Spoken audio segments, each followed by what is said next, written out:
Okay, when we start our first tessellation, we are going to start out with a 3x5 card. What we need ultimately is a square. So the way that I'm going to do this is I'm going to take one side of it and I'm going to fold it down even with the other side and make a nice little crease there.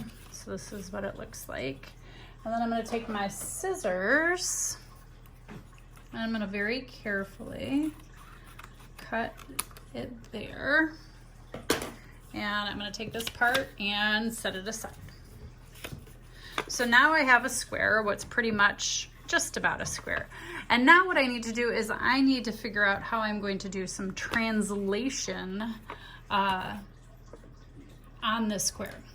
So one of the easiest way to do it, you could draw a shape on the inside of this, but it's much easier if you attach it to a corner. So I'm just going to do a real simple one. I'm just going to make some little cloud-like bumps. All right, so I just drew a shape. It went through one corner, and then I'm going to cut it out.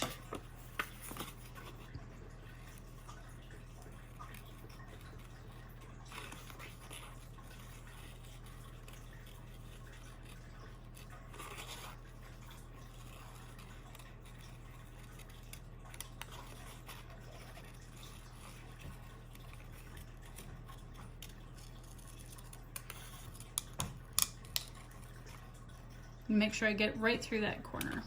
All right, now that I have my cutout piece and my original square, I'm going to take this and I'm going to translate it. So that means that I either need to move it up or down on the square, or over this way, or over this way. That is what a translation is. I can't really easily attach this here, and I can't very easily attach it here, and I clearly can't attach it here. So I'm going to attach it up to the next solid surface next to it. I get out a little piece of tape and make sure that that corner lines up, and then I'm going to tape that down. So this is my piece that I'm going to now make my tessellation out of. Put my scissors aside. I'm going to take out a sheet of paper. And you can choose to do it this way or this way, it doesn't matter. I'll do one different, I'll do it this way. So if I look here and I put it up to the edge, I'm gonna get about 2 and a little more. So just to make this one easy, I'm gonna start it down at the very corner.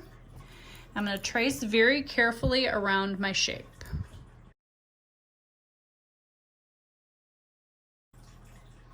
Okay, once I get my shape all the way done, I need to decide whether or not I'm going to put it in the exact same spot right up against the edge of the paper, or whether I'm going to stagger that. Now that's up to you.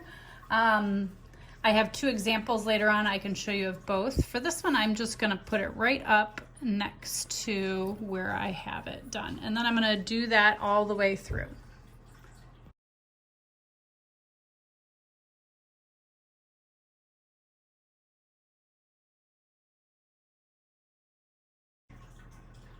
Okay, now you can see that I have the whole thing out on my paper, and now it is time for me to decorate. So you can decorate this in any way you want.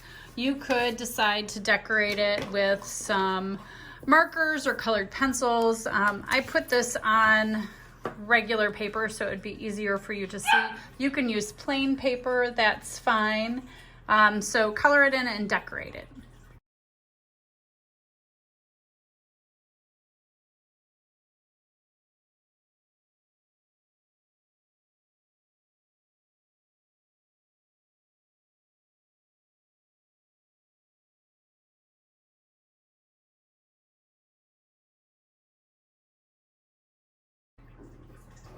Okay, so as you can see, my pattern repeated in every other square. So this one had the blue dots and the pink stripes, same here. I did them every other one. So if I did this one, then I was gonna do this one and this one, so that it kind of went in a diagonal. You can choose to do that however you want. It's completely up to you. So this is our translation tessellation. I have a couple more examples that I can show you.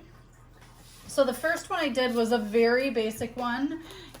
Here I took my square, if you can imagine, and that square was like this. I cut it off, cut this side off, and taped it to this side. And for this one, I just did a basic color. So here's an example of another one. Here my translation went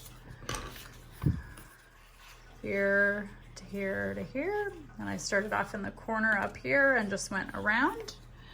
And then my last one, again, if you can imagine a square, I'm not gonna be able to do that. So first I cut out this shape in the middle, and I made sure it went through this corner so it'd be easy. Now this one I did 2 with. You can do 2, you can't really do more than 2. So this one I cut this out and I taped it directly up here, and then I went over to this side and I used this corner and I cut this out and I taped it to this side. This is my favorite one. I didn't do a very good job of coloring this one, but you can kind of see how this one looks a little different. I kind of tried to make it more Escher-like. Anyways, I hope you enjoy this part of the project, and I look forward to seeing your work.